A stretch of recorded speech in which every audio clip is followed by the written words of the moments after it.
Meuse-Argonne, Forest, France.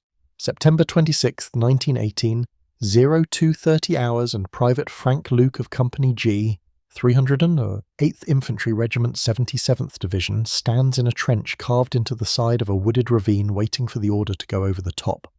Around him in the darkness, 200,000 American soldiers are preparing to launch the largest offensive in American military history. Luke can hear the breathing of the men packed shoulder to shoulder in the trench. He can smell the mud and the fear and the coffee that someone brewed despite orders for no fires. He checks his rifle for the 10th time in an hour, making sure the bolt works, that the magazine is full, that the bayonet is fixed properly. In 30 minutes, the artillery barrage will begin. 3 hours after that, Luke and his company will climb out of this trench and walk into German machine gun fire in terrain that has been fortified for 4 years. What Private Luke cannot know as he waits in the pre-dawn darkness is that he is about to participate in a battle that will kill more Americans than any other single engagement in history, that the Meuse-Argonne Offensive will cost over 26,000 American lives and wound nearly 100,000 more, that the forested hills ahead of him conceal German defences so sophisticated and deadly that American forces will pay in blood for every yard gained. The Meuse-Argonne Offensive was General John Pershing's answer to Allied demands that American forces prove themselves capable of conducting major independent operations. Since arriving in France in 1917, Pershing had insisted that American divisions fight as a unified American army rather than being scattered among French and British formations. The Allies, sceptical of American military competence, had pressed Pershing to amalgamate American troops into Allied units where experienced commanders could control them. Pershing refused understanding that American political objectives required an independent American military force, but refusing amalgamation meant that Pershing had to demonstrate that American divisions could conduct large-scale operations successfully. The Saint-Mihiel offensive in early September 1918 had been Pershing's first test. 550,000 American soldiers attacked a German salient that had stood since 1914, capturing it in 4 days with relatively light casualties. The victory proved that American forces could execute a successful offensive, but Saint-Mihiel was a limited operation against a salient the Germans were already planning to evacuate. The Meuse-Argonne would be different. It would be a frontal assault against the strongest German defences on the Western Front, through terrain that nature and German engineers had turned into a fortress.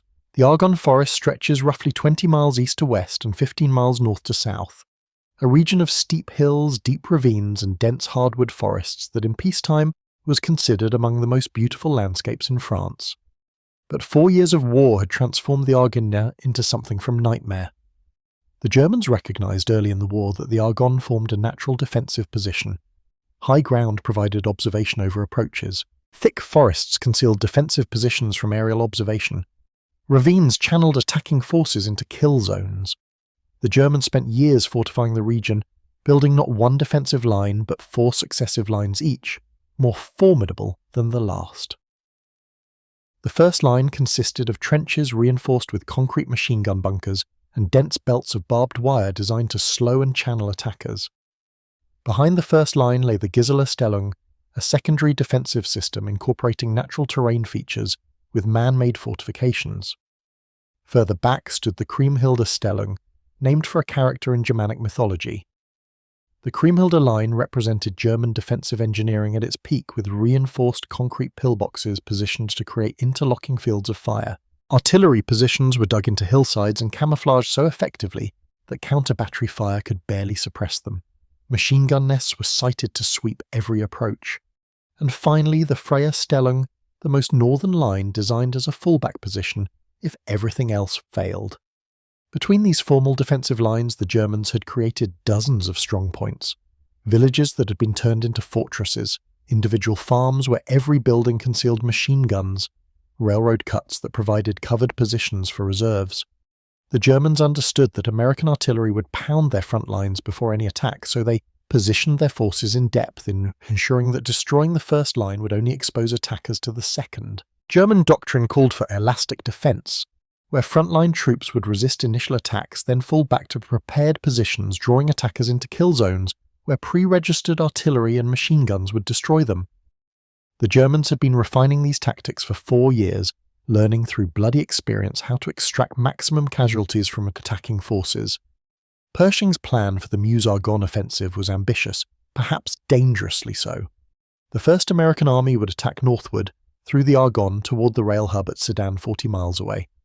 Capturing Sedan would cut the main railroad line supplying German forces along the Western Front, forcing a general German retreat. The attack would begin with a massive artillery barrage. Over 2,700 American and French guns would fire for 3 hours, pulverizing German frontline positions and cutting barbed wire. Then 9 American divisions, roughly 240,000 men, would attack on a 20-mile front, driving through German defenses and advancing as far as possible before German reserves could counterattack. The plan assumed that American weight of numbers and firepower would overwhelm German defenses, that American soldiers, though less experienced than German veterans, would compensate through enthusiasm and determination, that German forces already exhausted by 4 years of war would break under the pressure of fresh American divisions. The artillery barrage began precisely at 2300 am on September the 26th, 1918. The sound was unlike anything the young soldiers had experienced. Over 2,000 guns firing simultaneously created a roar that made speech impossible, that vibrated in soldiers' chests, that seemed to shake the earth itself. The flashes from the guns lit the darkness, turning night into a flickering hellscape of orange and red. German positions disappeared under curtains of explosions as high explosive shells tore apart trenches, bunkers and wire. Shrapnel shells burst in the air above German lines, sending thousands of steel balls downward to kill anyone caught in the open. Gas shells leaked poison that drifted through German positions, choking men who could not get their masks on quickly enough. For 3 hours the barrage continued, with American gunners working their pieces until the barrels glowed red. German soldiers huddled in bunkers and dugouts, praying that the thin concrete above their heads would hold. Some bunkers took direct hits, collapsing and burying their occupants alive. Others survived the barrage with their defenders shaken but alive, and able to man their weapons when the barrage lifted. At 5:30 am, the artillery barrage shifted from German front lines to positions further back, implementing what was called a rolling barrage. American infantry would advance close behind the curtain of exploding shells, using the barrage to suppress German defenders. The theory was sound. In practice, it proved catastrophic. The infantry climbed out of their trenches and began walking forward in extended lines. Officers blew whistles. Sergeants shouted encouragement. The men advanced through morning mist that made visibility poor. Almost immediately, German machine guns opened fire. The artillery barrage had failed to destroy German defensive positions. Concrete bunkers survived the bombardment intact. Machine gun crews that had sheltered during the barrage emerged to find American infantry advancing across open ground in textbook formations. The German machine gunners did not need to aim carefully. They simply traversed their weapons back and forth, hosing the advancing Americans with bullets. Men fell in windows cut down so quickly they had no time to take cover. Entire platoons were destroyed in minutes. Officers trying to rally their men were shot down. The carefully rehearsed attack plans dissolved into chaos as survivors sought any shelter they could find. The 77th Division, attacking in the Argonne forest itself, faced particularly difficult conditions. The forest's thick undergrowth made maintaining unit cohesion nearly impossible. Companies lost contact with neighbouring units. Battalions became separated from their regiments. German defenders had positioned machine guns to cover every trail and ravine. American soldiers trying to advance through the forest found themselves channeled into killing zones where German machine guns waited. Private Frank Luke's company attacked into a ravine where German bunkers on both sides created a crossfire that killed 40 men in the first 10 minutes. The survivors went to ground hugging whatever cover they could find while German machine guns fired over their heads. Officers tried to organise flanking movements, but the thick forest and German defensive positions made flanking nearly impossible. The company spent 6 hours pinned down, unable to advance or retreat, while German artillery began dropping shells into the ravine. By nightfall, Luke's company had advanced less than a quarter of the mile and suffered over 60% casualties. Other divisions fared somewhat better, but everywhere the pattern was similar. Initial advances bogged down in the face of German resistance. American artillery had failed to cut enough barbed wire, forcing infantry to bunch up at gaps where German machine guns waited. American infantry tactics proved too rigid for the complex terrain. Officers trained to lead by frontal assault found that such tactics only increased casualties without achieving objectives. German artillery positioned on the heights of the Meuse River to the east fired into the flanks of advancing American formations, creating casualties that American artillery could not suppress. The Germans had registered every road, every trail, every likely assembly area. They knew the ranges to every significant terrain feature. American forces moving forward walked into pre-planned artillery barrages that caught them in the open. By the end of the first day, American forces had advanced roughly 5 miles in some sectors. Far less than Pershing had hoped, but still progress. The cost was staggering. Over 6,000 American casualties on the first day alone. Thousands more were lost or separated from their units wandering through unfamiliar terrain, trying to find their way back to American lines. Medical services were overwhelmed.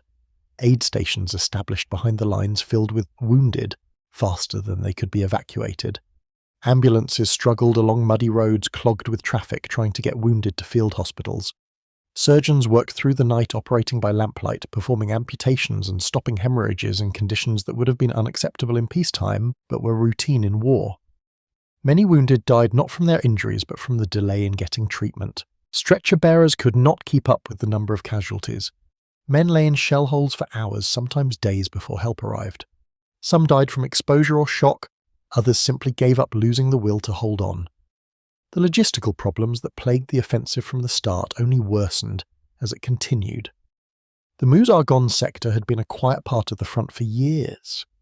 The roads were inadequate for the enormous traffic that American operations generated. Supply trucks trying to move forward became stuck in mud that was in some places axle deep.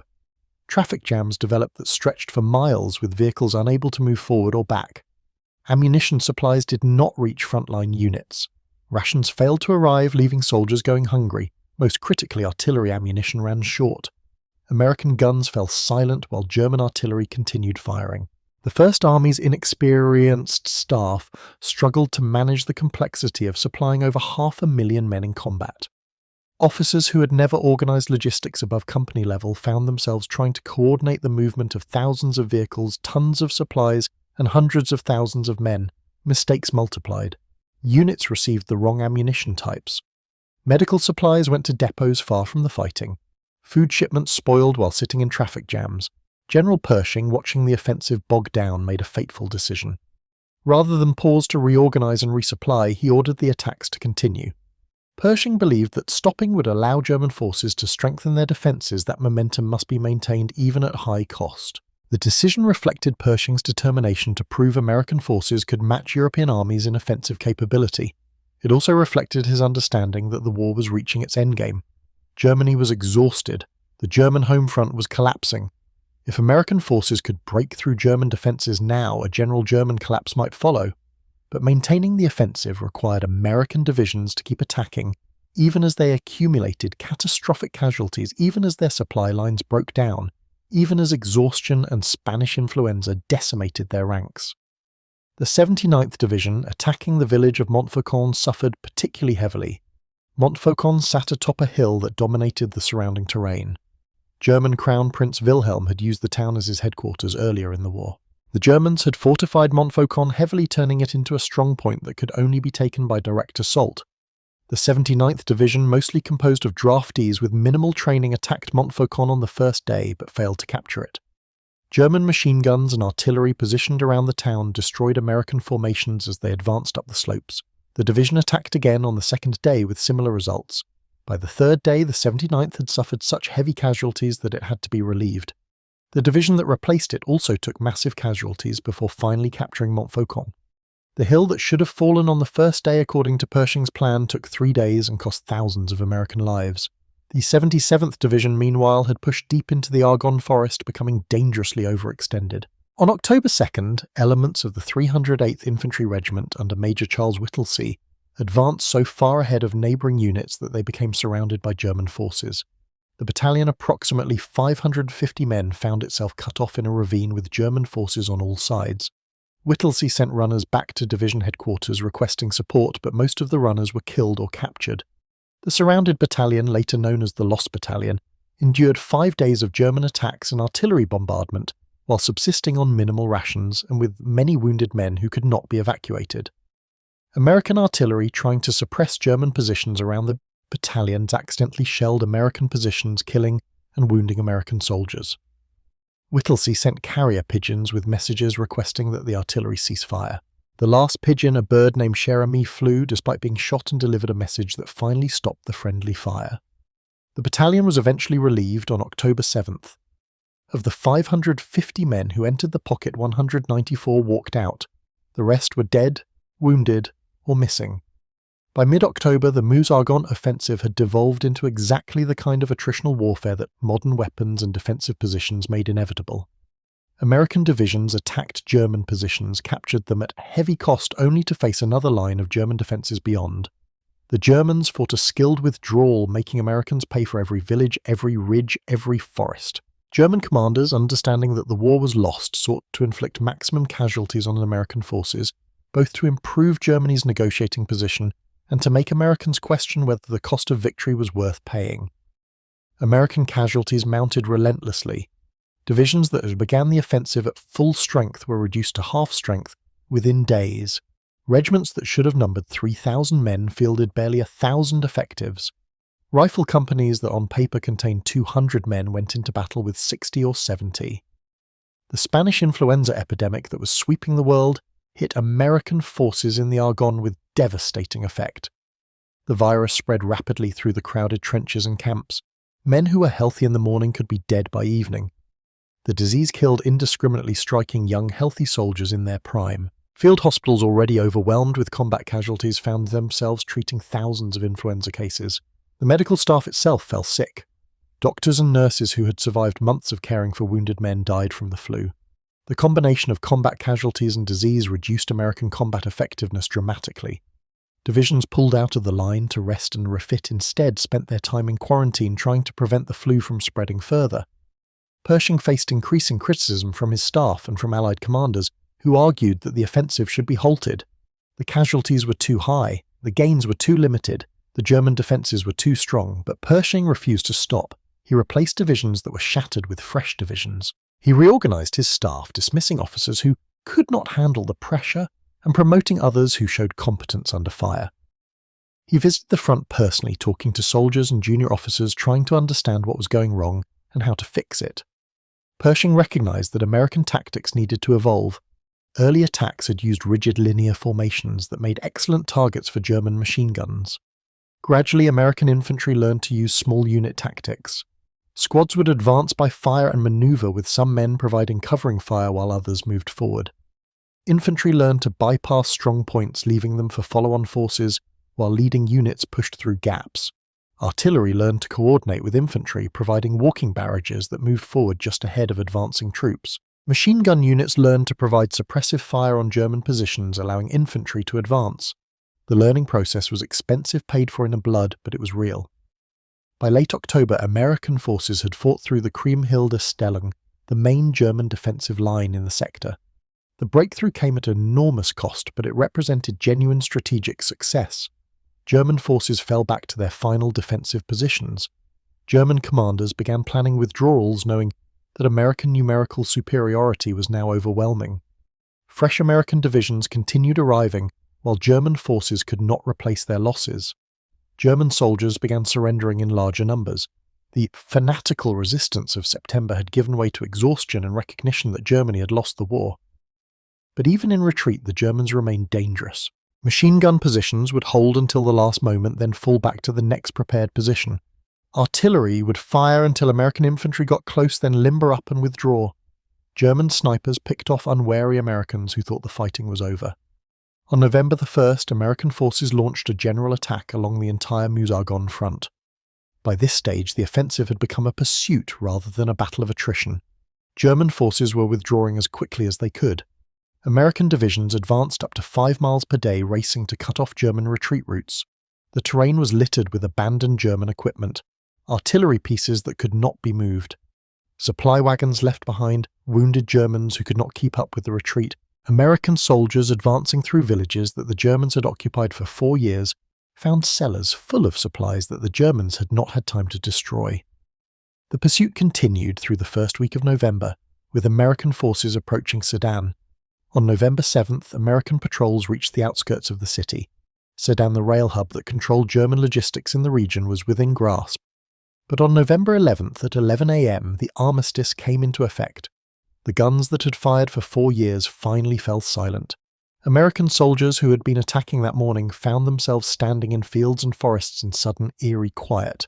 Some cheered, some collapsed from exhaustion, Some wept from the relief. Many simply stood in shock, unable to process that the war was finally over. The Meuse-Argonne Offensive had lasted 47 days. In that time, over 1 million American soldiers had participated in the fighting.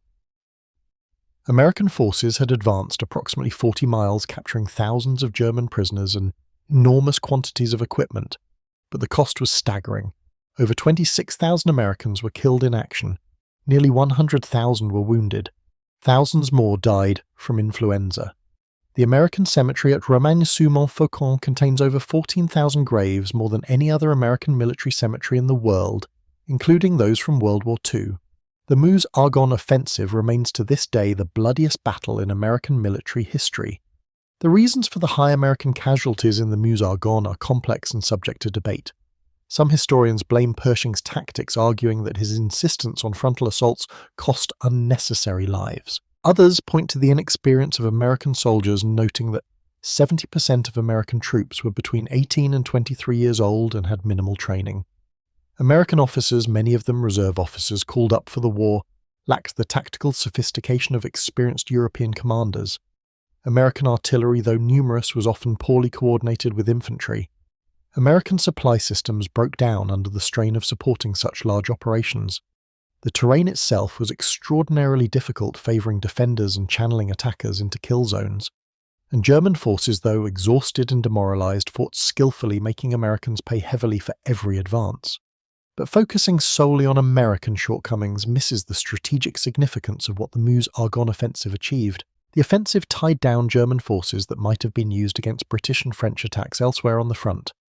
It demonstrated that American forces could conduct major independent operations, that the American Expeditionary Force was a genuine strategic asset, not just reinforcements for Allied armies. It proved to German commanders that they faced not just exhausted French and British forces, but a fresh enemy with seemingly unlimited reserves. The knowledge that hundreds of thousands more American soldiers were arriving in France every month convinced German leaders that continuing the war was pointless. Germany requested an armistice not because American forces had broken through to Berlin, not because the German army had been destroyed, but because German commanders recognized that time was against them. Every month that passed brought more Americans to France. Every week the balance of power shifted more decisively against Germany. The Meuse-Argonne Offensive demonstrated that American military and industrial power was now fully committed to the war and that Germany could not win. The individual stories of courage and sacrifice in the Meuse-Argonne are too numerous to fully recount. Corporal Alvin York of the 82nd Division became the most decorated American soldier of the war after he single-handedly killed 28 German soldiers and captured 132 more during fighting on October 8th. York, a Tennessee sharpshooter, used his hunting skills and marksmanship to devastating effect when his patrol was pinned down by German machine guns. Sergeant Sam Woodfill of the 5th Division earned the Medal of Honor for destroying multiple German machine gun positions during fighting in the Argonne Forest. Woodfill charged German bunkers alone, armed only with his rifle and pistol, killing the defenders and capturing the positions. Private Henry Johnson of the 369th Infantry Regiment, an African-American unit known as the Harlem Hellfighters, fought off a German raiding party with a bolo knife after his rifle jammed, earning the French Croix de Guerre. But for every decorated hero there were thousands of soldiers who fought just as bravely without recognition. Men who went over the top knowing they would likely die. Soldiers who held positions against overwhelming odds. Officers who led from the front, sharing the dangers they asked their men to face. Medics who ran into machine gun fire to reach wounded men. Stretcher bearers who carried wounded through artillery barrages. Chaplains who provided comfort to dying men. The Meuse-Argonne Offensive tested American soldiers in ways that most had never imagined. Young men who months earlier had been working on farms or in factories found themselves facing death on a scale that was industrialized and impersonal. Machine guns that could kill dozens of men in seconds. Artillery that could obliterate entire platoons. Poison gas that choked men slowly. The lucky ones died quickly from bullets or shrapnel. Others died slowly from wounds or disease. Many carried physical and psychological scars for the rest of their lives. The commanders who led the Meuse-Argonne Offensive would go on to greater fame in World War II. George Marshall, who served as Pershing's operations officer during the battle, would become Army Chief of Staff and architect of Allied victory in the Second World War. George Patton, who commanded tanks in the Argonne, would lead armoured forces across Europe in 1944 and 1945. Douglas MacArthur, who commanded the 42nd Rainbow Division at the Meuse-Argonne, would lead Allied forces in the Pacific during World War II. These men learned hard lessons in the Argonne about the costs of frontal assaults against prepared defences, about the importance of logistics and staff work, about the need for combined arms coordination between infantry, artillery and supporting weapons. The American military doctrine that emerged from World War I owed much to the painful lessons learned in the forests and hills of the Meuse-Argonne. The landscape of the Argonne still bears scars from the 1918 fighting. The forest that has regrown over the battlefields conceals trenches and shell craters that remain a century later. Farmers ploughing fields still occasionally uncover unexploded shells and human remains.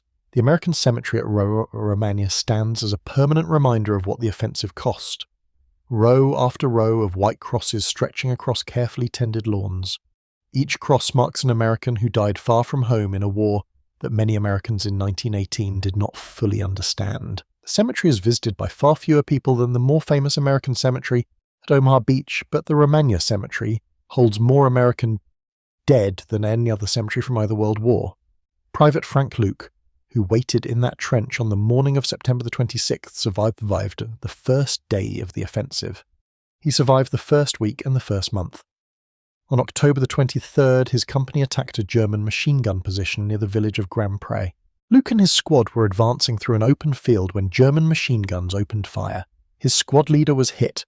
The man next to Luke was killed. Luke went to ground and returned fire with his rifle. For 3 hours he lay in that field taking careful shots at German positions while machine gun bullets kicked up dirt around him. When his company finally took the position, Luke walked back to American lines carrying his wounded squad leader. He was awarded the Distinguished Service Cross for his actions that day. Luke survived the war and returned to Pennsylvania, where he married and raised a family. He rarely spoke about his experiences in the Argonne. When asked about the war, he would say only that he did what he had to do and that he was lucky to come home. Luke died in 1983 at age 87, one of the last survivors of America's bloodiest battle. The Meuse-Argonne Offensive stands as a testament to American determination and sacrifice. It demonstrated that a nation with limited military tradition could mobilize, raise, train, and deploy an army of millions that could fight effectively against experienced opponents. The cost in lives was terrible. The tactical execution was often flawed. The suffering was immense, but the strategic objective was achieved. American forces broke through German defences, advanced dozens of miles, and convinced Germany that continuing the war was futile. The offensive helped bring World War I to a close 7 weeks after it began. The men who fought in the Argonne paid with their blood for every yard gained. Their sacrifice ensured Allied victory and helped shape the 20th century. They deserve to be remembered not just for the victory they won, but for the price they paid to win it.